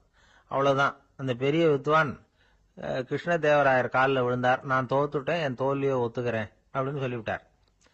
கிருஷ்ணதேவராயர் அவரை தனியா அழைச்சிட்டு போய் என்ன நடந்ததுன்னு விசாரிச்சார். அந்த வித்வான் விளக்கம் கொடுத்தார். ஆண்டவன் ஒருவன் தான் உண்டுங்கிறத விளக்கறதுக்காக நான் ஒரு விரல காட்டினேன். அப்படி இல்ல, சக்தியை சேர்த்தா சக்தி சிவன் 2 பேர் உண்டுன்னு உங்க வித்வான் 2 விரல காட்டினார். மூர்த்திகள் 3 பேருங்கிறதுக்காக நான் 3 விரல காட்டினேன். வேதங்கள் 4ன்னு சொல்லி அவர் 4 விரல காட்டினார். பஞ்சபூதங்கள் 5ன்னு நான் 5 விரல காட்டினேன். அதையெல்லாம் அடக்கி ஆளணும்னு சொல்லி அவர் கையை மூடி உறுதியா காட்டினாரு. அடடா, உங்க வித்வானுக்கு எப்பேற்பட்ட அறிவு, அவர் தான் ஜெயிச்சார், நான் தோத்துட்டேன் அப்படின்னார் அவர். அப்படி சொல்லிவிட்டு அவர் போயிட்டார். அதுக்கப்புறம் தெனாலிராமனை கூப்பிட்டு என்னப்பா நடந்தது அப்படின்னு கேட்டாராம். அதுக்கு தெனாலிராமன் விளக்கம் கொடுத்துருக்கிறான். அவன் முதல்ல என்ன கொன்னுடுவேன்னு அந்த வித்வான் ஒரு விரல காட்டினான். உடனே ஒரு 2 கண்ணையும் தோண்டி போடுவேங்கிறதுக்காக நான் 2 விரல காட்டினேன். உனக்கு நாமம் போட்டுருவேன்னு சொல்லி 3 விரல காட்டினான். அதை அழிச்சிருவேன்னு 4 விரல காட்டினேன். உன்னை அரைஞ்சிருவேன்னு அவன் 5 விரல காட்டினான். நான் உங்களை குத்தி போடுவேன்னு சொல்லி கையை மூடி காட்டினேன் அப்படின்னா. இப்ப பாருங்க, ஜெயிச்சது யார்? தைரியம் மட்டும் இருந்துட்டா அதிர்ஷ்டம் தானா தேடி வருங்கிறது எவ்வளவு உண்மையா போச்சு. அதனால நாம எப்பவும் தைரியமா இருக்கணும்னு சொல்லிவிட்டு என் எதிரில் கதை கேட்டுட்டு உட்காந்துருந்த சின்ன பையனை பார்த்தேன். அவன் என்னை நிமிர்ந்து பார்த்தான்.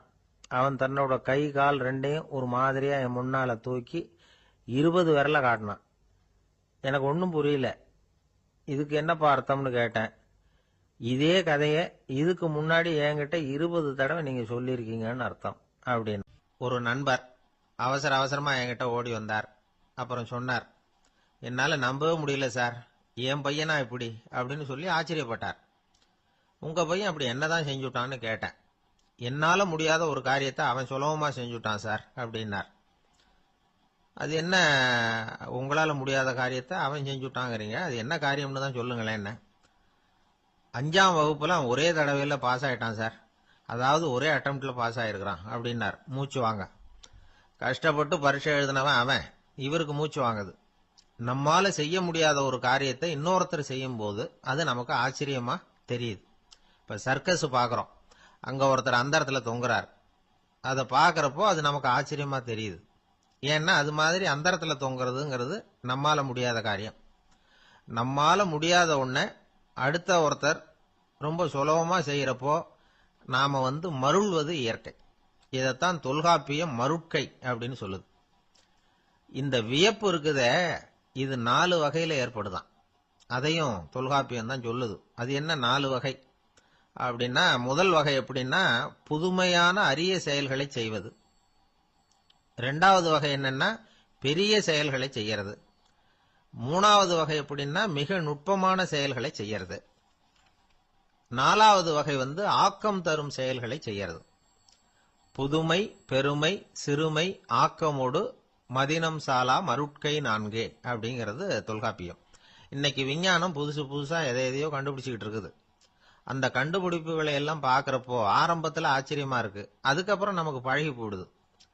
இப்போ வானொலி பெட்டி புதுசா வந்தப்போ அதை சுற்றி எவ்வளவு கும்பல், ஒரு பெட்டி பேசுது அப்படிங்கிறது எவ்வளவு வியப்புக்குரிய விஷயம். இப்ப யாரும் வானொலி பெட்டியை ரொம்ப ஆச்சரியத்தோட பாக்குறது இல்ல. வச்சிருந்தாதான் ஆச்சரியமா பார்ப்பாங்க சில பேர், இந்த காலத்துல இப்படி வச்சிருக்கிறாரேன்னு சொல்லி. மாறா அதை அலட்சியமாவும் பார்க்க ஆரம்பிச்சுட்டாங்க. மதினம் சாலா மருட்கை அப்படின்னு ஒரு சொற்றொடர் வருது பாருங்க, அதுல கருத்தாழம் உண்டு. எதை பத்தியும் போதுமான அளவு புரிஞ்சிக்காதப்போ ஒருத்தர் ஆச்சரியப்படுறார், புரிஞ்சுகிட்டதுக்கு அப்புறம் ஆச்சரியம் மறைஞ்சு போடுது. மிக நுட்பமான செயல்களும் நம்மளை ஆச்சரியப்பட வைக்குது.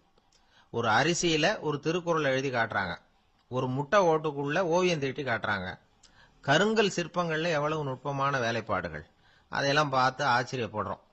இது மாதிரியே ஆக்கப்பூர்வமான செயல்களும் நம்மளை வியப்பில் ஆழ்த்தும். குப்பை கூளங்களை கூட வாழ்க்கைக்கு பயன்படுகிற பொருளா மாற்றுகிறவர்கள் இருக்கிறாங்க. அவங்களுடைய செயல் நமக்கு ஆச்சரியத்தை தருது. இடைக்காட்டு சித்தர்னு ஒருத்தர் இருந்தார். அவர் பாடிய மூவடி 30ங்கிற நூல்ல ஒரு பாட்டு வருது. ஆற்றல் பிறர் அறிதலின் ஆகம் கிளர்வு உறுதலின் கற்று அறிபாணர் கெழுமிய கோடலின் தோற்றம் உருகவே போற்றல் சால் வியப்பே. ஒருத்தருடைய ஆற்றல் தெரியாமல் இருந்தது, அவருடைய அரிய செயல்களை பார்க்கும்பொழுது வியப்பா இருந்தது, மனசுக்குள்ள கிளர்ச்சி. பாவலர்கள் இவர்கள் புகழப்பாடி மற்றவர்களும் தெரிந்து கொள்ளுமாறு செய்கிறார்கள். ஆக எல்லா வகையிலுமே மக்கள் தங்களுடைய வாழ்க்கையில முன்னேறுவதற்கு வழிகாட்டுகிற ஒரு மெய்ப்பாடு தான் வியப்புங்கிறது. இன்னைக்கு இளைஞர்கள் இதை நல்லா புரிஞ்சுக்கணும். ஆச்சரியப்படுங்கள், ஆச்சரியப்பட வைப்பீர்கள். இந்த காலத்துல நம்ம எப்படி எல்லாமோ ஆச்சரியப்பட வைக்கிற அதிசய மனிதர்கள் இருக்கிறாங்க. ஒரு ஆளை பிடிச்சி ஜெயிலுக்கு கொண்டுட்டு வந்தாங்க. சிறை அதிகாரி அவனை ரொம்பவும் ஆச்சரியமா பார்த்தார். இவன் கேட்டான், ஏன் சார் அப்படி பாக்குறீங்க, நான் இப்ப இங்க வந்தது உங்களுக்கு ஆச்சரியமா இருக்கா அப்படின்னு கேட்டான். இதுக்கு சிறை அதிகாரி சொன்னார், நீ இப்ப இங்க வந்ததுல எனக்கு ஒன்னும் ஆச்சரியம் இல்லப்பா, ஏற்கனவே நீ இங்கிருந்து விடுதலை ஆகி போய் 6 மாசம் ஆச்சு, இவ்வளவு லேட்டா திரும்பி வர்றியா, அதுதான் எனக்கு ஆச்சரியம் அப்படின்னாராம். இது ஒரு வகையான ஆச்சரியம். ஆனா வாழ்க்கையில வியப்புங்கிறது ஒரு தேவைப்படுகிற மெய்ப்பாடு. ஆச்சரியப்படுவோம், ஆச்சரியப்பட வைப்போம். அப்படி இந்த உண்மையை புரிந்து கொண்டோம்னா நம்ம வாழ்க்கையில வெற்றி நிச்சயம். சாலை ஓரமா அழுதுகிட்டு உட்காந்துருந்தான். பிச்சை எடுத்து சாப்பிடுற ஒருத்தன் அந்த பக்கமா வந்தான். இவனை பார்த்தான். ஏன் அழுதுகிட்டு உட்காந்துருக்கிற, என்னாச்சு உனக்கு அப்படின்னு கேட்டான். அதுக்கு இவன் சொன்னா, என்கிட்ட ஒண்ணுமே இல்லை, நான் இந்த உலகத்துல இருந்து என்ன பிரயோஜனம், அதனாலதான் அழுதுகிட்டு இருக்கிறேன் அப்படின்னா. உன்கிட்ட மறைஞ்சிருக்கிற புதையல் என் கண்ணுக்கு நல்லா தெரியுது, அது உனக்கு புரியல, அதனாலதான் அழுதுகிட்டு இருக்கிற அப்படின்னா. என்னது புதையல் இருக்குதா, உன் கண்ணுக்கு தெரியுதா அப்படின்னு கேட்டான். ஆமா எனக்கு தெரியுது, அந்த புதையலை நீ விற்கிறதுக்கு தயாரா இருக்கிறியா அப்படின்னு கேட்டான் இவன். இதை கேட்டதும் அந்த இளைஞனுக்கு ரொம்ப ஆச்சரியமா போச்சு. என்னது இப்படி கேட்கறானே அப்படின்னு. என்கிட்ட ஒரு காசு கூட இல்லையே, அப்படி இருக்கிறப்போ புதையல் எங்க இருந்து வந்தது அப்படின்னா. இந்த நேரத்தில் அந்த பிச்சைக்காரன் சிரிச்சான். இப்படிதான் இந்த உலகத்துல எல்லாரும் சொல்லிட்டு இருக்கிறாங்க, என்கிட்ட ஒண்ணுமே இல்லை ஒண்ணுமே இல்லைன்னு சொல்லி. ஆனா அவங்க கிட்ட தான் புதையல் இருக்கு, நீ வேணும்னா என் கூட வா, நம்ம நாட்டு அரசர்கிட்ட போவோம், உன்கிட்ட இருக்கிற புதையலை அவர் நல்ல விலைக்கு எடுத்துக்குவார் அப்படின்னா. அது எப்படி உனக்கு தெரியும்னா, இதுக்கு முன்னாடியும் இது மாதிரி பல பேரை நான் ராஜா கிட்ட அழைச்சிட்டு போயிருக்கிறேன், அதனாலதான் உன்னை பார்த்தேன், உன்னையும் கூப்பிடுறேன், நீ சரின்னு சொன்னா உன்னை அழைச்சிட்டு போறேன், உங்ககிட்ட இருக்கிற புதையலை அவர் நல்ல விலை கொடுத்து எடுத்துக்குவார் அப்படின்னு சொன்னான். இவன் இப்படி சொல்றதும் அந்த இளைஞனுக்கு ஒண்ணுமே புரியல. இது என்னது இந்த ஆள் இப்படி சொல்லிட்டு இருக்கிறான், நம்மகிட்ட என்ன இருக்குது, அதுவும் இல்லாம இவனே பிச்சை எடுத்து சாப்பிட்டுக்கிட்டு இருக்கிறான், இவன் போய் நம்மள ராஜா கிட்ட அழைச்சிட்டு போறதா போறேங்கிறானே என்ன அப்படின்னு சொல்லி அவன் யோசனை பண்ணான். என்ன யோசிக்கிற, உனக்கு பணம் வேணும்னா என்னோட வா அப்படின்னா. இளைஞன் ஒரு முடிவுக்கு வந்தான். சரி, இங்கேயே உட்காந்துக்கிட்டு இருக்கிறத விட அங்கேயாவது போய் பார்ப்போமே இங்கே அழுதுட்டு உட்காந்துருக்கிறதுல என்ன பிரயோஜனம், ஏதோ கூப்பிடுறான் போய் பார்த்துட்டு வருவோமே அப்படின்னு சொல்லி அவன் கூட புறப்பட்டான். பிச்சைக்காரன் முன்னாடி போயிட்டே இருக்கிறான். இந்த இளைஞன் பின்னாடி நடந்து போயிட்டு இருக்கான். 2 பேரும் அரண்மனையை நோக்கி போறாங்க. பாதி வழி போயிருப்பாங்க. வழியில அந்த பிச்சைக்காரன் சொன்னான், இத பாரு, முன்னாடியே சில விஷயங்களை நாம பேசிக்க வேண்டியிருக்கு. சரியா தெளிவா முடிவு எடுத்துக்கிட்டு அதுக்கப்புறம் ராஜா கிட்ட போகணும். ஏன்னா அங்க போய் அது முடியாது இது முடியாதுன்னு நாம நமக்குள்ள சண்டை போட்டுக்கிட்டு இருக்க முடியாது. ராஜாவுக்கு விலையை பத்தி கவலையே இல்லை. எவ்வளவு சொன்னாலும் நமக்கு பணம் கிடைச்சிரும். ஆனா அதுக்கப்புறம் நான் இதை விற்கிறதுக்கு தயாரா இல்லைன்னு சொல்லிடக்கூடாது. அதனால புதையலை விற்கிறதா இல்லையாங்கிறத இங்கேயே தெளிவா முடிவு செஞ்சுக்கணும். இல்லைன்னா ராஜா கிட்ட போய் அங்க போய் குழப்பிட்டு இருக்க முடியாது அப்படின்னு சொன்னான். இளைஞனுக்கு ஒண்ணுமே புரியல. என்ன சொல்ற நீ, என்கிட்டயா புதையலா, எங்க இருக்குது அப்படின்னு சொல்லி குழம்பி போனான். இப்போ அந்த பிச்சைக்காரன் சொன்னான், இத பாரு, இப்போ உதாரணத்துக்கு உன்னுடைய கண்களை எடுத்துக்கோ. அதுக்கு நீ என்ன விலை கேட்டுற போற? நான் அதுக்கு ராஜா கிட்ட இருந்து ஒரு 50,000 ரூபா வாங்கி தர முடியும். உன்னுடைய இருதயத்தை கொடுக்குறியா, 20 லட்சம் ரூபா வாங்கி தரேன். மூளையை கொடுக்குறியா, 30 லட்சம் வாங்கி தரேன். என்ன சொல்ற அப்படின்னு சொல்லி இந்த பிச்சைக்காரன் பேசிக்கிட்டே போறான். இளைஞனுக்கு கோபம் வந்துட்டுது. என்ன உளர்ற, உனக்கு என்ன பைத்தியமா? கண்ணையும் மூளையையும் இருதயத்தையுமா விற்பாங்க? என்ன விலை கொடுத்தாலும் அதையெல்லாம் நான் விற்கிறதுக்கு தயாரா இல்லை, நான் விற்க மாட்டேன். அதை கொடுத்துட்டு நான் என்ன பண்றது? இப்படி நான் மட்டும் இல்லை, யாருமே இதை விற்கிறதுக்கு தயாரா இருக்க மாட்டாங்க அப்படின்னு சொன்னான் அந்த இளைஞன். இவன் இப்படி சொன்னதும் அந்த பிச்சைக்காரன் வாய் விட்டு சிரிக்க ஆரம்பிச்சுட்டான். இப்போ பைத்தியமானது நானா நீயா? லட்சக்கணக்கான கோடிக்கணக்கான ரூபாய் பொறுமானம் உள்ள பொருள்களை உங்ககிட்டயே வச்சுக்கிட்டு விற்க முடியாதுன்னு சொல்ற நீ தான் ஏழை. என்கிட்ட ஒண்ணுமே இல்லைன்னு மரத்தடியில் உட்காந்து அழுதுட்டு இருக்கிறிய அப்படின்னு சொன்னான். இன்னைக்கு பாத்தீங்கன்னா பல பேர் தன்கிட்ட புதைஞ்சிருக்கிற ஆற்றலை புரிஞ்சிக்க முடியாம அவதிப்பட்டு இருக்கிறாங்க. நம்ம கிட்ட என்ன இருக்குங்கிறது அவங்களுக்கு தெரியறது இல்ல. அதனாலதான் என்கிட்ட ஒண்ணுமே இல்லைன்னு சொல்லி அழுதுகிட்டு இருக்கிறாங்க. இத விளங்க வைக்கிறதுக்கு பெரியவங்க சொல்ற கதை இது. நம்ம கிட்ட இருக்கிற புதையலை நாம தான் தோண்டி எடுக்கணும். உண்மையான புதையல்ங்கிறது உள்ளே இருக்கு. ஆனா அதை வெளியில தேடுற ஆசாமிகள் தான் அதிகம். சராசரி மனித இயல்பு அப்படி. நம்ம கிட்ட விலை மதிக்க முடியாத பகுத்தறிவு இருக்கு. அதை வச்சுக்கிட்டு வாழ்க்கையில முன்னேறதுக்கு முயற்சி பண்ணணும். என்கிட்ட ஒண்ணுமே இல்லைன்னு நினைச்சு ஓரமா உட்காந்துடக்கூடாது. முயற்சி செஞ்சா முடியாத காரியம் எதுவுமே இல்லை. ஒரு ரயில்வே ஸ்டேஷன் பக்கம் வெளியில ஒரு டாக்ஸி நின்றுட்டு இருந்தது. அந்த பக்கமா வந்த ஒருத்தர் டாக்ஸி டிரைவரை பார்த்து சொன்னார், ஐயா, உங்க வண்டியில பின் சீட்ல ஒரு மணி பரிசு கிடக்கு, யாரோ மறந்து விட்டுட்டு போயிருக்கிறாங்க அப்படின்னாரு. இல்ல அது காலி பரிசு தான், நான் தான் அதை அங்க போட்டு வச்சிருக்கிறேன் டிரைவர். ஏன்னு கேட்டார் அவரு. இதுக்கு டிரைவர் சொன்னாரு, அதை பாக்குற யாராவது அதை எடுத்துக்கலாம்ங்கிற ஆசையிலேயாவது சவாரிக்கு வருவாங்க, அதுக்காக தான் போட்டு வச்சிருக்கிறேன் அப்படின்னார்.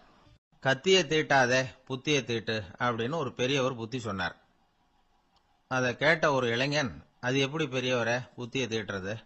கத்திய தீட்டுன்னு சொன்னா ஒரு கருங்கல்ல கத்திய தேய்க்கலாம், புத்திய தீட்டுன்னு சொன்னா எப்படி தலையை கொண்டுட்டு போய் தரையில தேய்ச்சிட்டு இருக்க முடியுமா அப்படின்னா. அந்த பெரியவர் உடனே புரிஞ்சுக்கிட்டார், இந்த இளைஞனுக்கு புத்தி கூர்மை கம்மி அப்படிங்கறத புரிஞ்சுக்கிட்டார். அது சரி, அறிவுக்கும் புத்திசாலித்தனத்துக்கும் என்ன வித்தியாசம்? இது ஒரு முக்கியமான கேள்வி. அறிவுன்னா என்ன, புத்திசாலித்தனம்னா என்ன? இதே கேள்விய சாக்ரட்டிஸ் கிட்ட அவருடைய சீடன் ஒருத்தன் கேட்டானா. ஐயா, அறிவுக்கும் புத்திசாலித்தனத்துக்கும் என்னங்க வித்தியாசம் அப்படின்னு கேட்டிருக்கான். சாக்ரட்டிஸ் நிமிர்ந்து பார்த்திருக்கிறார் அந்த சீடனை. அதுக்கப்புறம் சொன்னாராம், நான் சொல்றேன் உன்னுடைய கேள்விக்கு பதில், ஆனா அதுக்கு முன்னாடி நீ ஒரு காரியம் பண்ணணும்னாராம். என்னங்க செய்யணும் சொல்லுங்கன்னு இருக்கான். அதோ பாரு, ஒரு பெரியவர் உட்கார்ந்துருக்கிறாரு, அவர்கிட்ட போ, இங்க இருந்து பக்கத்துல இருக்கிற அந்த கிராமத்துக்கு போய் சேர எவ்வளவு நேரம் ஆகும் அப்படின்னு கேட்டுட்டு வா அப்படி சொன்னார் சாக்ரட்டிஸ். சரின்னு சொல்லிவிட்டு இவன் போனான். அந்த பெரியவர் முன்னாடி போய் நின்னான். ஏங்க பெரியவரை, இங்க இருந்து அதோ தெரியுத அந்த கிராமத்துக்கு போய் சேர்றதுக்கு எவ்வளவு நேரம் ஆகும் அப்படின்னு கேட்டான். பெரியவர் நிமிர்ந்து பார்த்தார், ஆனா பதில் எதுவும் சொல்லல. இவன் மறுபடியும் ஒரு தடவை அதே கேள்வி அவர்கிட்ட கேட்டான். என்னங்க, நான் கேட்கறது உங்க காதுல விழுதா? அந்த கிராமத்துக்கு போய் சேர்றதுக்கு எவ்வளவு நேரம் ஆகும் அப்படின்னு சொல்லி மறுபடியும் கேட்டான். அப்பவும் அவர் பதில் சொல்லல. உடனே அவன் மனசுக்குள்ள முடிவு பண்ணிக்கிட்டான், சரி பெரியவர் ஒரு மாதிரியா தெரிகிறார், புத்தி சுவாதீனம் சரியில்லாத ஒரு மாதிரி தெரியுது அப்படின்னு நினைச்சுக்கிட்டே வந்த வழியிலேயே திரும்பி வந்துட்டான். கொஞ்ச தூரம் நடந்திருப்பான். இப்ப அந்த பெரியவர் மறுபடியும் கூப்பிட்டார், இளைஞனே இப்படி வாழ்னார். இவனுக்கு ஒன்றும் புரியல. மறுபடியும் திரும்பி நடந்தான். அவர் முன்னாடி போய் நின்னான். பெரியவர் சொன்னார், தம்பி, இங்க இருந்து அந்த கிராமத்துக்கு போய் சேர்றதுக்கு 5 நிமிஷம் ஆகும் அப்படின்னார். இப்போ அந்த இளைஞன் அந்த முதியவரை ஒரு மாதிரியா பார்க்க ஆரம்பிச்சான். அதுக்கப்புறம் கொஞ்சம் யோசிச்சான். பிறகு அவர்கிட்டே கேட்டுட்டான், ஏங்க பெரியவரை, இதே பதில அப்பவே என்கிட்ட சொல்லியிருக்கலாமே, என்ன திரும்பி போன்னு சொல்லிவிட்டு பாதி தூரம் போனதுக்கு அப்புறம் மறுபடியும் கூப்பிட்டு அதுக்கப்புறம் இப்படி சொல்றீங்களே, இது நியாயமா அப்படின்னா. பெரியவர் சிரிச்சார். அதுக்கப்புறம் சொன்னார், ஏன்பா, நீ எவ்வளவு வேகமா நடக்கிறேங்கிறத பார்க்காம நீ கிராமத்துக்கு போய் சேர வேண்டிய நேரத்தை எப்படி என்னால சொல்ல முடியும்? அதனாலதான் உன்னை கொஞ்சம் தூரம் நடக்க விட்டு உன்னுடைய நடையின் வேகம், அந்த கிராமம் இருக்கிற தூரம் ரெண்டையும் கணக்கு போட்டு அதுக்கப்புறம் நேரத்தை சொன்னேன்னார். சீடன் வந்து தலை குனிந்தான். அப்படியே திரும்பி வந்து சாக்ரட்டிஸ் முன்னாடி நின்னான். சாக்ரட்டிஸ் இப்ப சொல்றார், தம்பி, அதுக்கு பேர் தான் புத்திசாலித்தனம்.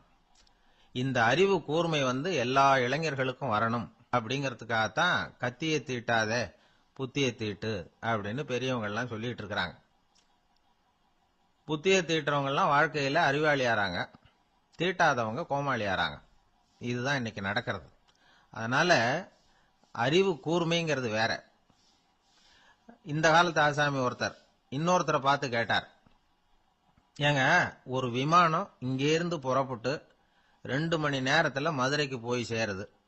நல்லா கவனிங்க, ஒரு விமானம் இங்கிருந்து புறப்பட்டு 2 மணி நேரத்துல மதுரைக்கு போய் சேருது அப்படின்னா என்னோட வயசு என்னன்னு கேட்டார். இவர் கேட்கறதுல ஏதாவது அர்த்தம் இருக்கா? அதாவது இங்கிருந்து புறப்பட்டு 2 மணி நேரம் ஆகுது மதுரைக்கு போறதுக்கு, அப்படின்னா என் வயசு என்னன்னு கேட்கிறார. இதை கேட்ட உடனே அவர் பதில் சொன்னார், அப்படின்னா உங்களோட வயசு 20 அப்படின்னார். எப்படிங்க அவ்வளவு கரெக்டா சொன்னீங்க அப்படின்னு கேட்டார். வேற ஒண்ணும் இல்ல, எங்க பக்கத்து வீட்டுல ஒரு முழு பைத்தியம் இருக்கு, அதோட வயசு 40, அப்படின்னா உன் வயசு 20 தான் இருக்கணும் அப்படின்னார். அரை பைத்தியம்னு முடிவு பண்ணிக்கிட்டார். அதனால வாழ்க்கையில அறிவு கூர்மைங்கிறது ரொம்ப அவசியம். அந்த புத்திசாலித்தனம் இருக்கிறவங்க வாழ்க்கையில வெற்றி பெறுவது நிச்சயம். வயிறு பசிக்குதேங்கிறது சிலரோட கவலை, வயிறு பசிக்க மாட்டேங்குதே அப்படிங்கிறது சில பேரோட கவலை. 2 விதமான கவலைக்கும் வயிறு தான் காரணமா இருக்குது. வயிறு பசிச்சதுன்னா அது இயற்கை, வயிறு பசிக்கலைன்னா அது வியாதி. ஆனா பசியையும் நாம பசிப்பிணி அப்படின்னு தான் சொல்லுவோம். என்ன காரணம்? வியாதியை போக்க வேண்டியது எவ்வளவு முக்கியமோ அதை விட முக்கியம் பசியை போக்க வேண்டியது. ஒரு சமுதாயத்துல பசிப்பிணியே இருக்கக்கூடாது, அதுதான் நல்ல சமுதாயம். பசியை போக்கணும்னா சாப்பாடு போடணும், பசியின்மையை போக்கணும்னா வைத்தியம் தான் பண்ணணும். இது சம்பந்தமா எவ்வளவோ ஆராய்ச்சிகள் நடக்குது, நிறைய மருந்து கண்டுபிடிச்சிருக்கிறாங்க. நம்ம உடம்புல பசியை தூண்டக்கூடிய பகுதி எது, இதை முதல்ல தெரிஞ்சுக்கணும் இல்லையா? நாம சாப்பிடுற ஆகாரம் செரிக்கிறதுக்கு எது காரணம் தெரியுமா? நம்ம மூளையோட பின்பகுதி தான் அதுக்கு காரணமா இருக்குதாம். மூளையின் பின்பகுதியில நரம்பு செல்களால் ஆன 2 வகையான ஆரக்சின்கள் தான் பசியை உண்டாக்குது அப்படின்னு கண்டுபிடிச்சிருக்கிறாங்க. 2 ஆய்வாளர்கள் இதை கண்டுபிடிச்சிருக்காங்க. அவங்க 2 பேரும் டெக்சாஸ் பல்கலைக்கழகத்துல ஹார்வர்டு ஹக்ஸ் மருத்துவ கல்வி நிலையத்துல பணிபுரியறவங்களாம். உண்பது தேவைங்கிறது உணரப்படும் போது மூளையின் அந்த குறிப்பிட்ட பகுதி ஆரக்சின் அப்படிங்கிற ஹார்மோன்களை சுரக்கும். அது பசி உணர்வை தூண்டும் அப்படிங்கிறது தான் அந்த ஆய்வாளர்களின் கண்டுபிடிப்பு. இந்த ஆரக்சின் வேற சில உயிரினங்கள்லயும் உண்டு. இப்ப எலிகள்ல கூட இது இருக்குது. அதனால எலிகளை வச்சு இது சம்பந்தமா ஆராய்ச்சி பண்ணாங்க. எலிகள் உடம்புல ஆரக்சினை செலுத்தி பார்த்தாங்க. உடனே என்னாச்சு தெரியுமா? அந்த எலியெல்லாம் பசியால துடிக்க ஆரம்பிச்சுட்டுது. எதையாவது தின்னு பசியை தீர்த்தா போதுங்கிற அளவுக்கு அந்த எலிகள்லாம் அல்லாட ஆரம்பிச்சுட்டுது. இயல்பா சாதாரணமா அந்த எலிகள் எவ்வளவு சாப்பிடுமோ அது மாதிரி 8 முதல் 10 மடங்கு அதிகமான ஆகாரத்தை 1 மணி நேரத்துக்குள்ள சாப்பிட்டு தீர்த்துட்டுவான். சில எலிகளின் மூளையில இந்த ஆரக்சின் அளவை கட்டுப்படுத்தி பார்த்திருக்கிறாங்க. உடனே என்னாச்சு தெரியுமா? அதெல்லாம் சாப்பாட்டை கண்டா முகத்தை திருப்பிட்டு போக ஆரம்பிச்சுட்டுதான். அந்த எலிகளுக்கு பசி எடுக்கலையா. இந்த ஆராய்ச்சியின் அடிப்படையில பசி எடுக்காமல் இருக்கிற மனிதர்களுக்கும் பசியை தூண்ட முடியும் அப்படின்னு சொல்லி ஆராய்ச்சியாளர்கள் தெரிவிச்சிருக்கிறாங்க. ஆக ஆரக்சின் தான் பசிக்கு காரணம்ங்கிறது தெரிஞ்சு போச்சு. சரி, இந்த ஆரக்சின் அப்படின்னா என்ன? அது ஒரு கிரேக்க சொல். அதுக்கு பசின்னு அர்த்தம். நம்ம ஆளுங்களுக்கெல்லாம் பசியை தூண்டுறதுக்கு மருந்து தேவையில்லை, பசியை குறைக்கிறதுக்கு தான் மருந்து தேவை. ஒரு அம்மா டாக்டர் தேடி வந்தாங்களாம். டாக்டர், எங்க வீட்டுக்காரருக்கு திடீர்னு அகோர பசி, நிறைய சமைச்சு போடுறேன், அவ்வளவையும் சாப்பிட்டுட்டு கீழே கிடக்கிற குப்பை கூலங்களையும் எடுத்து சாப்பிட ஆரம்பிச்சுடுறார், என்னன்னு கவனிச்சு பாருங்க அப்படின்னாங்களாம். எவ்வளவு நாளா அப்படி இருக்குதுன்னு கேட்டிருக்காரு டாக்டர். ஒரு வாரமா அப்படி இருக்குதுன்னாங்களாம். இவ்வளவு நாளா ஏன் சும்மா இருந்தீங்க, ஆரம்பத்திலேயே இங்க அழைச்சிட்டு வர வேண்டியது தானே அப்படின்னாராம் டாக்டர். அது ஒண்ணுமில்ல டாக்டர், வீடு பூரா சுத்தமாகட்டுமேன்னு பாத்துக்கிட்டு இருந்தேன் அப்படின்னாங்களாம் அந்த அம்மா. ஒரு பெரிய அரசன் இந்த உலகம் பூராவையும் ஆண்டுகிட்டு இருந்தான். ரொம்ப காலம் அப்படி அரசாட்சி பண்ணிக்கிட்டு இருந்தான். திடீர்னு அவனுக்கும் சில எதிரிகள் முளைச்சாங்க. அவங்க எல்லாம் ஒண்ணு சேர்ந்து இவனை தோற்கடிச்சுட்டாங்க. தோத்து போனது இவனுக்கு பயம் வந்துட்டுது, எங்க எதிரிகள் நம்ம கொன்னுடுவாங்களோ அப்படின்னு. வெளியில வந்தா தனக்கு ஆபத்துன்னு பயந்துகிட்டு யாருக்கும் தெரியாம ஒரு குகைக்குள்ள போய் பதுங்கி கிடக்குறான். நிலைமைய பாருங்க. முதல் நாள் அரண்மனையில அதிகாரம் பண்ணிக்கிட்டு இருந்தவன் மறுநாள் குகையில பயந்து போய் பதுங்கி கிடக்குறான். ராத்திரி நேரம் வந்தது, பசி வயத்தை கிள்ளுது, பிச்சை எடுத்து சாப்பிட வேண்டிய நிலைமை. பிச்சை எடுக்கிறதுக்கு பாத்திரம் வேணுமே, என்ன பண்றது அப்படின்னு அங்கேயும் இங்கேயும் பாக்குறான். ஒரு மூலையில யாரோ விட்டுட்டு போன ஒரு ஓடு கிடக்குது, அதை எடுத்துக்கிட்டு புறப்பட்டான். இருட்டுல வழி புரியல, ஏதோ ஒரு யூகத்துல காலை மெதுவா எடுத்து வச்சு நடந்து போயிட்டு இருக்கிறான். வழியில ஒரு கருப்பு நாய் படுத்து கிடந்தது.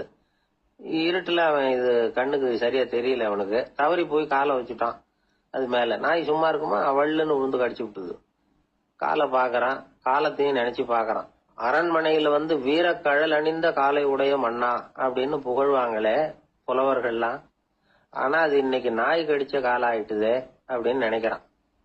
அது மட்டும் இல்ல, முன்னாடி எல்லாம் பொற்கிண்ணங்கள்ல தான் அவன் சாப்பிடுவான். ஆனா இப்போ உடைஞ்சு போன ஓட்டு, அது ஓட்டை கையில வச்சுக்கிட்டு நிக்கிறான். அதுல ஏதாவது யாராவது சாப்பாடு போடுவாங்களான்னு. முன்னாடி எல்லாம் நிறைய பேர் அரண்மனைக்கு வருவாங்க, அரசருக்கு காணிக்கைன்னு சொல்லி இவன் காலடியில கொண்டாந்து கொட்டுவாங்க. அப்போலாம் இவன் அந்த ஜனங்களுடைய முகத்தை திரும்பி கூட பாக்குறது இல்ல, ரொம்ப கர்வமா உட்காந்துருப்பான். அதே ஆளு இன்னைக்கு எல்லாரு கண்ணுலயும் படுறது மாதிரி பிச்சை எடுத்துக்கிட்டு இருக்கிறான். அப்போலாம் காணிக்கைகளை தன்னுடைய கையால வாங்குறது தனக்கு கௌரவ குறைச்சல்னு நினைச்சு தன்னுடைய வேலைக்காரங்களை விட்டுதான் அதை வாங்க சொல்லுவான். இப்ப பாத்தீங்கன்னா அவனே தன் கையாலேயே பிச்சை வாங்குறான். நினைச்சு பாருங்க, அந்த மனுஷன் முத நாள் அரசன், மறுநாள் பிச்சைக்காரன். எவ்வளவு வித்தியாசம். செல்வம் தான் இப்படி ஒரு வித்தியாசம் ஏற்படுறதுக்கு காரணம். அப்படிப்பட்ட செல்வம் வாழ்க்கையை நடத்துறதுக்கு நமக்கு தேவைதான். ஆனா அதையே நாம அடைய வேண்டிய பயனா நினைக்கிறோம் பாருங்க, அதுதான் வேடிக்கை. இத நம்மாழ்வார் அழகா ஒரு பாசுரத்துல சொல்றார். ஒரு நாயகமாய் ஓட உலகுடன் ஆண்டவர், கருணாய் கவர்ந்த காலர், சிதைகிய பானையர், பெருநாடு காண இம்மையிலே பிச்சைதாம் கொள்வர், திருநாரணன் தாழ் காலம் பெற சிந்தித்து உய்மினோ அப்படிங்கிறார் நம்மாழ்வார். ஒரு பெரிய பணக்காரர் ஒரு துறவிகிட்ட போய், சாமி என்கிட்ட நிறைய பணம் இருக்கு, இருந்தாலும் நிம்மதி இல்ல, என்னால நிம்மதியா இருக்க முடியல, என்ன காரணம்னு கேட்டாராம். உடனே அந்த துறவி இதுக்கு நேரடியா பதில் சொல்லாம பக்கத்துல நின்றுகிட்டு இருந்த ஒரு குழந்தைய கூப்பிட்டார். அது ஓடியாந்தது. ஒரு ஆப்பிள் பழத்தை எடுத்து அது கையில கொடுத்தார். அதை வாங்கிக்கிட்டு குழந்தை சிரிச்சுது. இன்னொரு பழத்தை எடுத்து கொடுத்தார், அதை இன்னொரு கையில வாங்கிட்டு சிரிச்சுது. மூணாவது ஆப்பிள் எடுத்து கொடுத்தார். 2 பழத்தையும் நெஞ்சில் அணைச்சிக்கிட்டு 3வது பழத்தையும் வாங்கறதுக்கு முயற்சி பண்ணிச்சு. ஆனா அது உடனே நழுவி கீழே விழுந்து உருண்டு ஓடிச்சு. ஏற்கனவே இருந்ததும் விழுந்துட்டுது. இப்ப அந்த குழந்தை அழ ஆரம்பிச்சுட்டுது. இப்ப அந்த துறவி பணக்காரர்கிட்ட சொன்னாராம், குழந்தைய கவனிச்சியா, 2 ஆப்பிள் போதும்னு அது நினைச்சிருந்தா இப்போ அது அழ வேண்டிய அவசியம் வந்திருக்குமா அப்படின்னாராம். எதுவுமே அளவுக்கு மிஞ்சினா துன்பம் தான். இந்த காலத்துல இதெல்லாம் யாரு காதுல வாங்குறாங்க? ஒருத்தனை நல்ல வழிக்கு கொண்டு வரணும்னு நினைச்சு அவனை கூப்பிட்டு உட்கார வச்சு இந்த கதையை சொல்லிட்டு இருந்தாங்க. சொல்லிவிட்டு அந்த குழந்தை செஞ்சது தப்பு தானே அப்படின்னு கேட்டிருக்கிறாங்க. ஆமா, தப்பு தான், நானா இருந்தா அப்படி செஞ்சிருக்க மாட்டேன் நானா. இவன் 2 பழமே போதும்